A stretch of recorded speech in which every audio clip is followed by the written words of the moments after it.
le DPP recommande qu'il action disciplinaire contre le sous-intendant. Mais 6 mois après la décision du DPP, aucune action pas fin prend. Mais le 23 novembre 2018, l'ACP Ramsaran convoque la policière dans son bureau à Rosebel et lui demande à la policière de faire une médiation, c'est-à-dire finir le cas là même et parler de l'avant dans faveur de sa surintendant-là.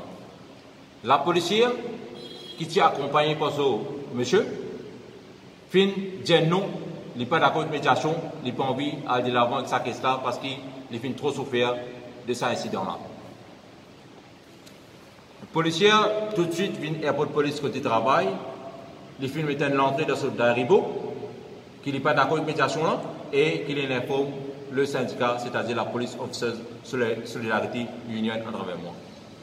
Le 3 décembre, c'est-à-dire lundi le 3 décembre, moi viens d'être au bureau du commissaire de police pour dénoncer sa tentative de médiation de cover-up en faveur de sa surintendant-là de la part de ACP Ramsaran.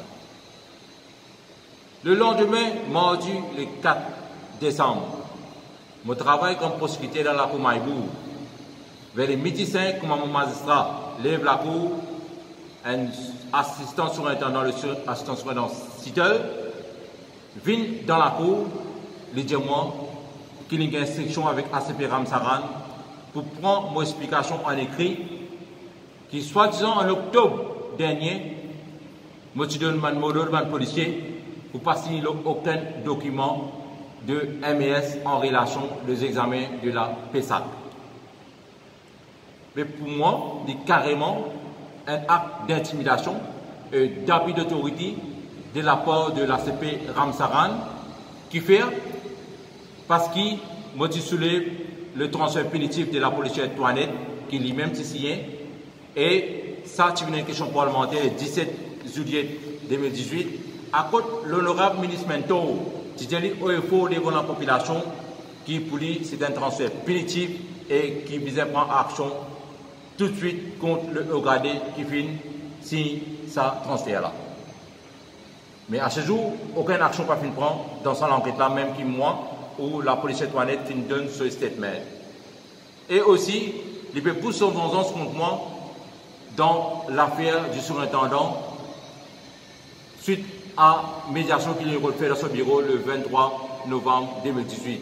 Alors, il vient faire un acte d'intimidation dans la cour, dans mon travail, dans mon lieu de travail, dans présence un inspecteur et plusieurs policiers qui sont présents dans la cour, pour intimider moi, pour qu'ils m'ont arrêté, dénonce ce mal donne, ce affaire illégale qu'il peut faire, et pour que le firme reste tranquille. Mais moi, je dis aussi la population et tout le policier, la Police Officers Solidarity Union, pas fait formée pour payer qui que soit. Nous pour là pour dénoncer quand on a injustice, quand on a mal donne, quand on a malversation, et nous pas payer aucune intimidation. Et aujourd'hui, je fais une déposition au Central CID, je fais une cause sur toute l'affaire et je fais une demande le Central CID ouvert une enquête tout de suite. Le cas de la policière S, le cas de cover-up des médiations que je refait le 23 novembre 2018 et moi tant que le Central CID prend action tout de suite et moi tant que le commissaire de police prend action qui s'impose. Pareil que Malitibi reprend dans un policier qui confie. Nous redire, quand un petit policier, quand un cas, transfère tout de suite, soit interdiction ou bien action disciplinaire. Mais quand un Ogade qui peut faillir, qui fait, il pas prendre action qui vise contre un Ogade, qui fait des poids de mesures, alors nous laissons la population chez eux. D'abord, tu veux que le policier qui nous s'appelle, du monde est dans la coin. Comment on t'oublie? Lundi, la